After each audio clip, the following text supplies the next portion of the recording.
Hey everyone, welcome back to The Explainer. Today, we're diving into something absolutely massive, a monumental, structurally disruptive transformation of transatlantic security that is happening right now. We're talking about a fundamental shift in how the United States and Europe approach global defense. It's a shift that is literally rewriting decades-old doctrines right before our eyes, and we're going to unpack exactly what it means for the future. Here is how we're breaking this down today. We'll start with Welcome to NATO 3.0, look at the epic Fury catalyst, then cutting the cord, model allies and defiance, and finally, the congressional firewall. Let's jump right in. Welcome to NATO 3.0. So, this whole thing really kicked into high gear at a pivotal June 2026 NATO defense ministers meeting in Brussels. U.S. Defense Secretary Pete Hegseth completely shocked allies by tossing out the old playbook and introducing what is now being called NATO 3.0. Here's the deal. Under this new framework, the U.S. is forcefully stepping back from being Europe's primary frontline defender. Instead, Washington's new role, it'll basically act as a supplemental arsenal of freedom. Why the sudden change? Well, it frees up the U.S. to heavily pivot its major military assets toward the Indo-Pacific and peer competitors like China. And just to prove they absolutely weren't bluffing, Washington started a ticking clock. They announced an uncompromising, immediate 6-month review of the roughly 85,000 U.S. military personnel currently stationed across the European continent. You guys, this wasn't just some routine audit. This signaled a permanent, structural realignment of American power. Moving right along to Part 2, the epic Fury catalyst. Now, you might be wondering, where did all this aggressive posturing come from? It didn't just appear out of nowhere. It was triggered directly by the severe diplomatic fallout from Operation Epic Fury. Back in February of 2026, U.S. and Israeli forces launched a massive preemptive air campaign against Iran. We're talking nearly 900 strikes in just the first 12 hours. A campaign of that sheer size requires an immense logistical architecture, heavily reliant on European bases. But instead of seamless backup from its allies, the U.S. ran into unprecedented operational sabotage. Suddenly, routine logistical corridors transformed into highly contested diplomatic battlegrounds. Just look at these closures. Major European powers literally slammed their doors shut. Spain closed its airspace and critical bases. Italy locked down its strategic base in Sicily. France restricted overflights. And neutral nations like Austria and Switzerland enforced total bans.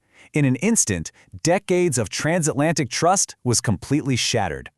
Secretary Hegseth absolutely weaponized this sense of betrayal back in Brussels. Pointing directly to the severe risk this put on American service members, he did not hold back. Visibly angered by allies bogging the Pentagon down in what he called arcane legal debates, he declared the alliance had devolved into a dependency. He called it a paper tiger and explicitly questioned whether NATO even had a viable future. Which brings us to Part 3, cutting the cord. Washington's fiery rhetoric didn't stay just words for long. It translated into immediate, tangible cuts to NATO's emergency crisis forces. Notice the dramatic drop-offs in fighter jets and maritime surveillance. But the real gut punch, that's the 100% removal of dedicated U.S. aerial refueling tankers. Think of it like taking away the keys to the family car. Without those U.S. gas stations in the sky, European air forces are effectively grounded near their local bases. It severely cripples their reach and power projection across their own continent. Alongside those physical troop and asset cuts came a brutal financial ultimatum. Europe proudly touted a historic $90 billion jump in defense spending, but Washington's reaction? They basically waved it off, dismissing that massive financial mobilization as merely the floor. The U.S. is now floating unprecedented long-term demands of up to 5% of national GDP. They are tying future American protection strictly to cold, hard financial reciprocity. All right, Part 4. Model allies and defiance. This transactional, hardline approach has essentially ripped Europe in half. You can see a perfect contrast here between Italy and Spain.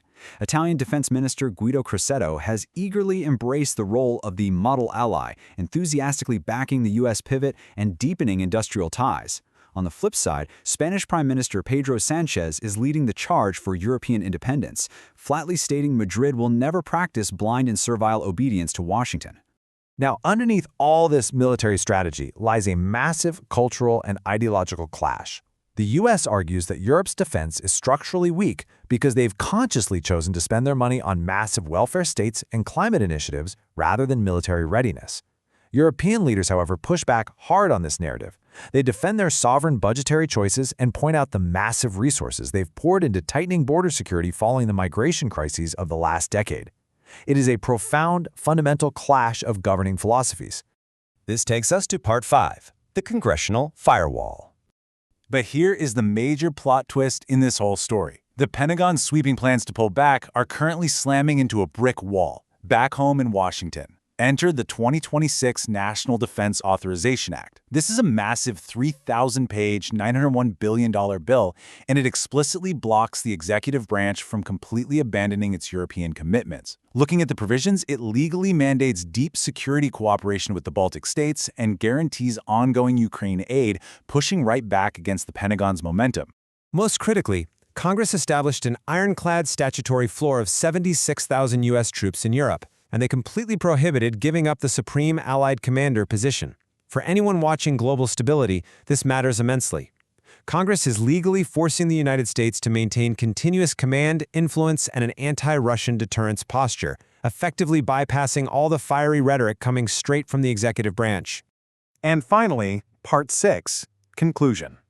As leaders frantically race toward the July 2026 Ankara summit, one thing is absolutely clear. The post-Cold War era of subsidized American hegemony over European security, it's over. The rules have completely changed. We're watching the U.S. yank its mid-air refuelers and rethink troop commitments, while Europe scrambles to compensate. So I want to leave you with this critical question. If Europe cannot scale its own arsenal of freedom before the next global crisis strikes, an entire continent could be left exposed. Can they step up in time, or is the West sleepwalking into an unprecedented conventional vulnerability?